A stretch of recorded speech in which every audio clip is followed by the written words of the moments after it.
bukan sebagai customer. Ucapkan bersama saya 2, 3. Datanglah sebagai keluarga, bukan sebagai apa? Customer. Nah, kesalahan banyak orang Kristen hari ini.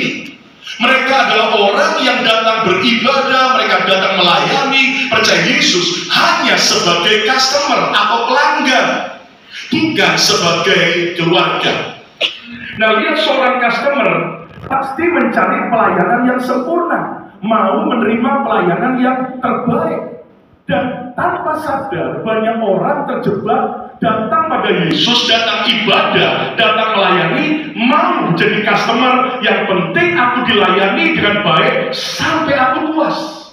Artinya tanpa sadar dia menuntut bahwa gereja harus sempurna. Nah, kabar buruknya, saudara mau keliling seluruh Palembang, Anda mau keliling seluruh Sumatera, seluruh Indonesia, seluruh luar negeri, bahkan seluruh angkasa. Kabar buruknya, tidak ada gereja yang sempurna. Ya, Pak ya, ada gereja pujiannya keren, khotbahnya bikin ngantuk, tidur semua. Ada khotbahnya keren, pujiannya keren, asyersnya tidak pernah senyum sesudah. Ada juga yang asyersnya keren, pengkhotbahnya keren, lalu juga pujiannya keren, tapi isi gembalanya galaknya bukan main. Gak ada gereja yang sempurna. Saya ngomong, gak ada gereja yang sempurna. Betul? Kalaupun Anda menemukan gereja yang sempurna di Palembang, percayalah begitu Anda masuk, gereja itu jadi tidak sempurna. Kenapa? Gara-gara kemasukan surga. Saya ngomong buat kalian di masjid.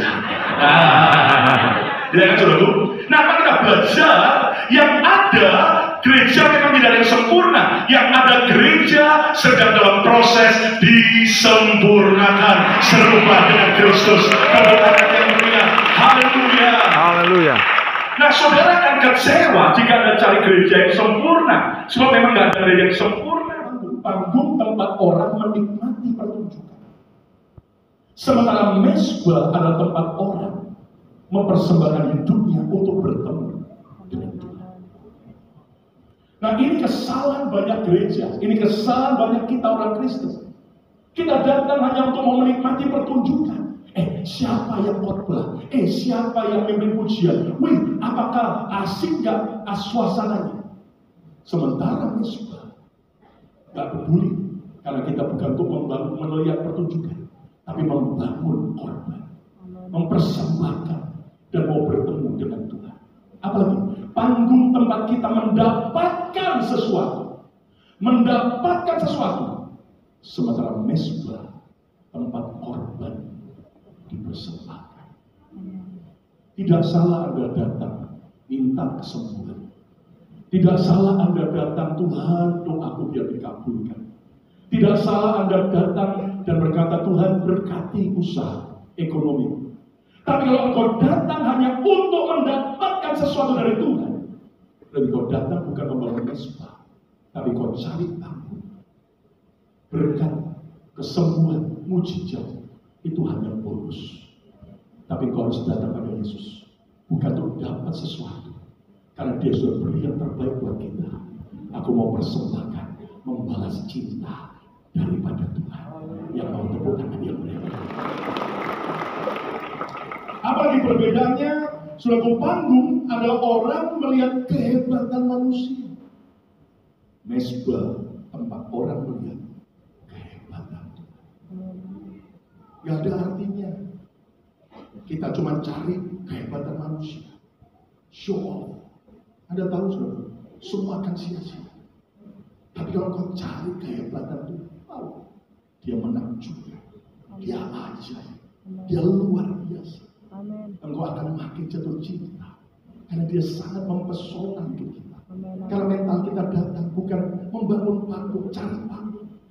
Ada beberapa gereja menawarkan, kalau kamu pindah gereja saya segera akan jadikan kamu wakil gembala, saya akan segera akan jadikan kamu orang penting.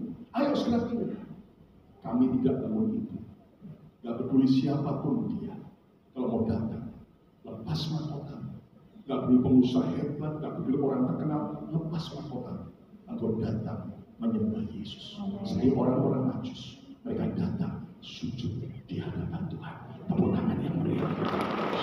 Amin, amin. Lalu apalagi rencana Tuhan bagi kita? Hidup menghasilkan buah yang manis, yang dinikmati banyak orang.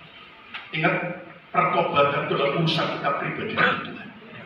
Tapi buah pertobatan harus bisa dilihat oleh orang lain. Cuma satu orang yang saya ulangi. Amin. Pertobatan urusan kita pribadi dengan Tuhan. Tetapi buah pertobatan harus bisa dilihat oleh orang-orang sekitar kita. Amin. Kenapa saya ke gereja lalu kemudian tidak ada penghargaan buat saya? Saya sudah lakukan ini, saya sudah korban ini, saya sudah melayani ini, tapi nggak tahu ucapan terima kasih. Berarti yang dipentingkan adalah agenda pribadi. Dan kalau orang mengejar apa yang Tuhan suka, dipuji atau tidak dipuji, diucapkan terima kasih, diapresiasi atau tidak, dia tidak akan pusing. Karena yang dia kejar bukan perkenan manusia, tapi perkenan Raja di atas segala raja. Tepuk tangan yang meriah.